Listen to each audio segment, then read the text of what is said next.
Have you ever felt like the odds were stacked against you? Like the waves of life were just too strong to swim against? Today, I want to share a story about a young boy who faced those very waves, literally and figuratively, and proved that persistence can turn the tide of any life. This is the story of Leo. Our story begins in a small, weather-beaten fishing village, nestled against the vast, unpredictable sea. Here lived 15-year-old Leo, a boy with eyes as deep and thoughtful as the ocean he called his neighbor. His family was as poor as the village itself. His parents, with hands hardened by ropes and nets, were fishermen. They would leave before the sun greeted the horizon and return long after it had bid farewell. Their haul often just enough to see them through another day. The salty air was the air Leo breathed. The cry of the gulls was his morning alarm, and the rhythmic crash of waves was the soundtrack of his life. But Leo's world wasn't just the sea.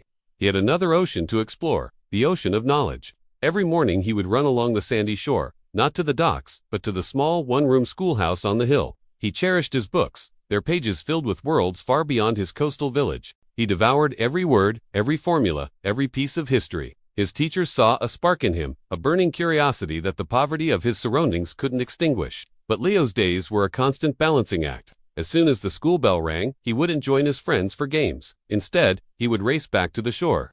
His real work was just beginning. He'd help his mother mend the heavy, tangled nets, his small fingers working deftly to repair the tears that meant the difference between a meal and hunger. He'd help his father scrub the deck of their small, aging boat, the Sea Serpent, its paint peeling like sunburnt skin. He'd haul baskets of fish, his young back aching, his clothes reeking of the sea. His friends would sometimes call out to him, their laughter echoing from the beach where they played. A pang of longing would hit Leo, but he knew his duty. He understood the silent weight his parents carried on their shoulders. He saw the exhaustion etched on their faces, the worry in their eyes when the storms were bad or the catch was small. So, he worked. He worked until his hands were raw and his muscles screamed, finding solace in the fact that he was easing his family's burden, even just a little. His evenings were his sanctuary. After a simple dinner of fish and rice, by the dim, flickering light of a single kerosene lamp, Leo would open his books. The rest of the village might be asleep, lulled by the sea, but Leo was wide awake, traveling to ancient civilizations, solving complex equations, and dreaming of a different future. The smell of salt and fish still clung to him, but in his mind, he was building skyscrapers,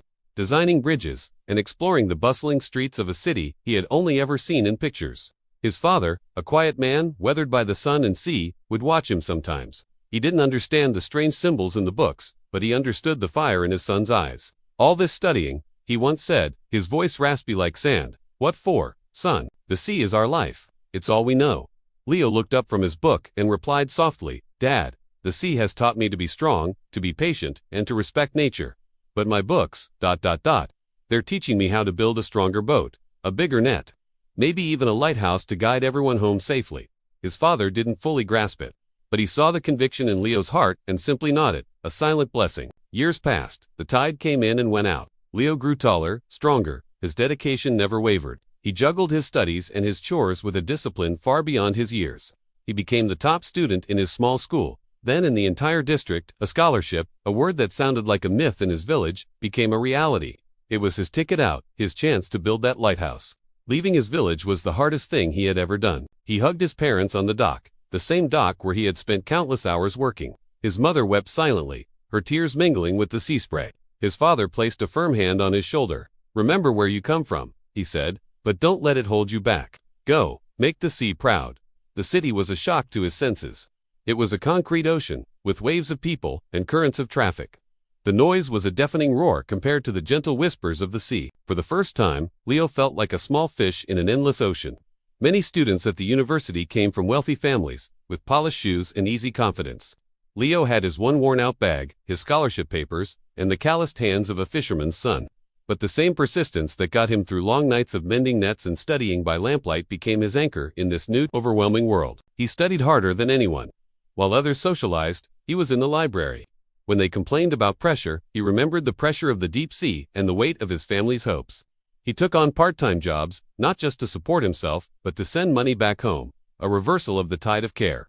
He never forgot the smell of the salt, the feel of the rope, or the look in his parents' eyes. He excelled. His professors noticed his unique blend of practical grit and academic brilliance. His final year project, a design for sustainable coastal community infrastructure, inspired by the challenges of his own village, won national acclaim. Job offers poured in from the biggest engineering firms in the country.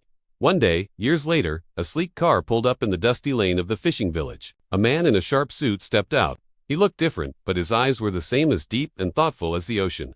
It was Leo. He hadn't just become successful. He had come back to build the lighthouse. He didn't just build a literal one, but a metaphorical one too. He used his success to establish better facilities for his village, improved fishing technologies, and a school with a real library, filled with books that could be windows to the world for other children like him. He stood on the dock with his aging parents, the new, safer boats bobbing in the harbor. His father, his eyes misty, clapped him on the back. "You built a stronger boat, son. You built a much stronger boat." Leo's story isn't just about escaping poverty, it's a testament to the incredible power of persistence. It's about honoring your roots while reaching for the stars. It's proof that no matter what sea you are born into, with a relentless spirit and a clear vision, you can learn to navigate any storm and eventually command your own tides. So, whatever your struggle is today, remember Leo, remember the boy who balanced books and fishing nets, who smelled of salt and success, and who proved that the strongest currents are the ones that flow from within.